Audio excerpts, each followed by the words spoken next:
वो दिए हैं। और आज का जो सत्र है वो महिला सशक्तिकरण को समर्पित रहा है। आज के इस सत्र में सर्वप्रथम महिला विधायकों से सुझाव बजट संबंधी आमंत्रित किए गए हैं। उन्होंने अच्छे सुझाव दिए हैं। आज के सत्र में सभी विधायकों ने जो सुझाव दिए हैं, शिक्षा, स्वास्थ्य, सड़कें, पेयजल, बिजली, खेल, इंफ्रास्ट्रक्चर, सफाई अभियान, नशा मुक्ति, बड़े महत्वपूर्ण विषयों पर सुझाव आज आए हैं। आगामी बजट में प्रमुख सुझावों को शामिल कर प्रदेश का 3 गुना गति से विकास सुनिश्चित किया जाएगा। और पिछले कई दिनों से सेक्टर वाइज बजट बैठकें भी आयोजित कर विभिन्न हितधारकों के सुझाव भी लिए हैं। सर्वप्रथम हमने 2 जनवरी को गुरुग्राम में इंडस्ट्री एसोसिएशन और चार्टर्ड अकाउंटेंट के साथ बैठक कर उनके सुझाव आमंत्रित किए थे। हिसार में हमने कृषि वैज्ञानिकों, एफपीओज और हमारे प्राकृतिक खेती करने वाले किसान,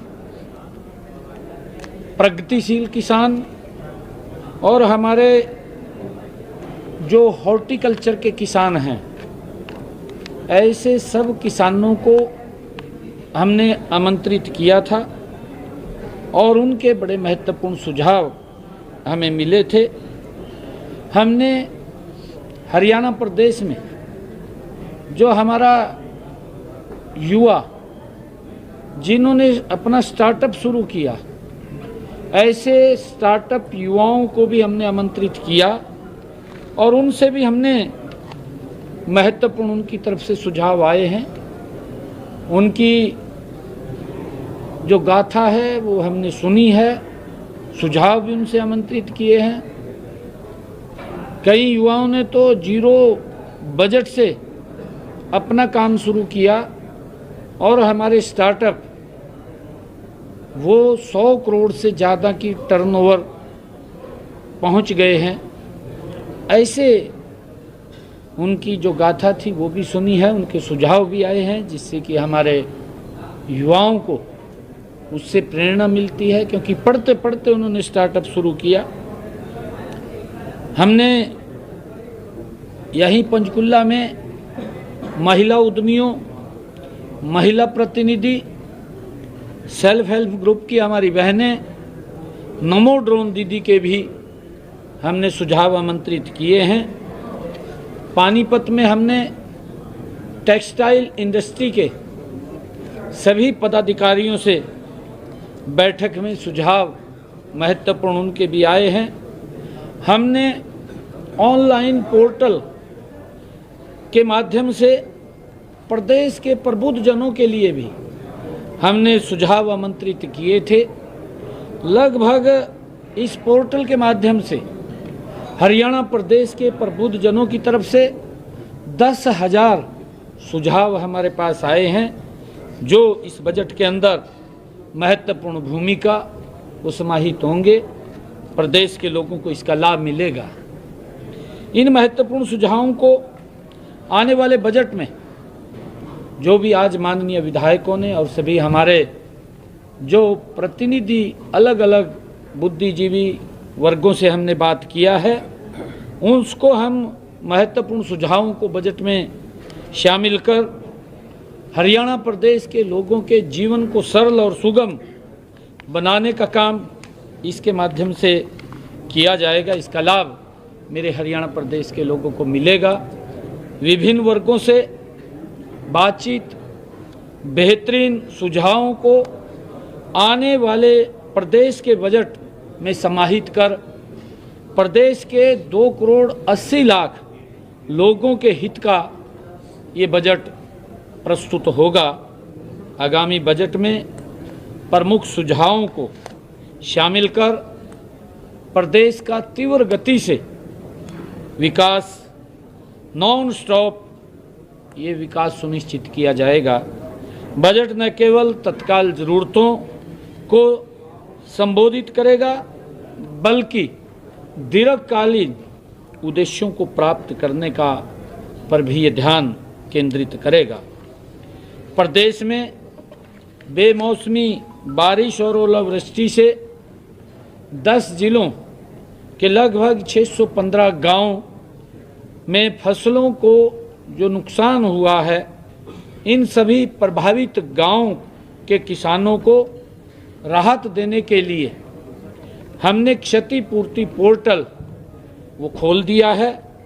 मेरा सभी किसानों से ये आग्रह है कि पोर्टल खोलने वाले किसानों को हमने SMS द्वारा भी सूचित कर दिया है ताकि वो अपनी फसल नुकसान का विवरण पोर्टल पर अपलोड कर सकें।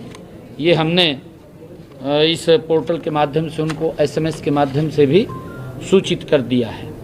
राज्य सरकार किसान हितैषी है।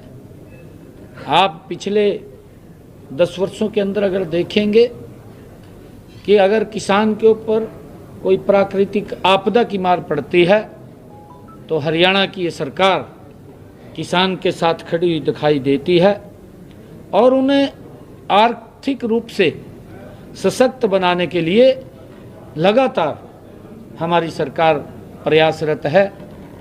अभी अगर आप देखें पीछे धान की फसल में जब बरसात देरी से हुई, मेरे किसानों के ऊपर फसल का खर्चे का दबाव बना। उस खर्चे के दबाव को कम करने के लिए हमने हरियाणा के किसानों के प्रति एकड़ 2000 रुपये देने का काम किया। लगभग ये राशि 1354 करोड़ रुपए की राशि हमने किसानों के खाते में पहुंचाई है। और लगातार आदरणीय प्रधानमंत्री जी नरेंद्र मोदी जी जो देश के किसानों, प्रदेश के किसानों को प्रधानमंत्री किसान सम्मान निधि लगातार पहुंचाते रहते हैं। अभी पिछले दिनों आदरणीय प्रधानमंत्री जी ने बिहार के बागल स्थान से देश के किसानों के खाते में 18वीं किस्त प्रधानमंत्री किसान सम्मान निधि की डालने का काम किया है और जिससे कि लगातार हमारा किसान सशक्त और मजबूत, क्योंकि ये राशि जो प्रधानमंत्री किसान सम्मान निधि है, हमारे ऐसे सीमांत किसान जो छोटे किसान हैं उनको अपने खेत में बीज डालना है, अपने खेत में खाद डालनी है, दवाई डालनी है, तो उनको हेल्प करने का काम, एक बड़ा संबल देने का काम प्रधानमंत्री किसान सम्मान निधि से सरकार कर रही है।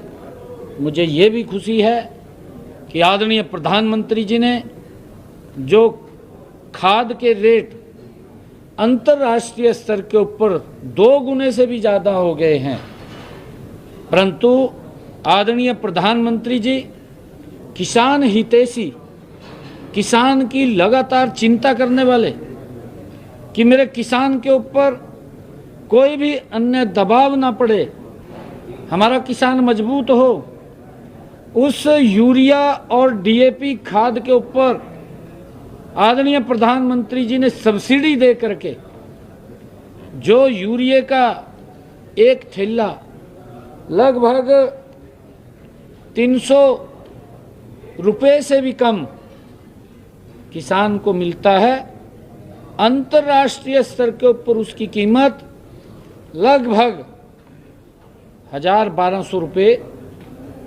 है और DAP का जो थैला 1150 रुपये का मिलता है, 1200 का मिलता है, अंतर्राष्ट्रीय स्तर के ऊपर उसकी कीमत 3000 रुपये हो गई है, परंतु हमारे किसान को आदरणीय प्रधानमंत्री जी ने सब्सिडी दे करके उनको उसी भाव के ऊपर यूरिया और डीएपी उपलब्ध कराने का निर्णय किया है।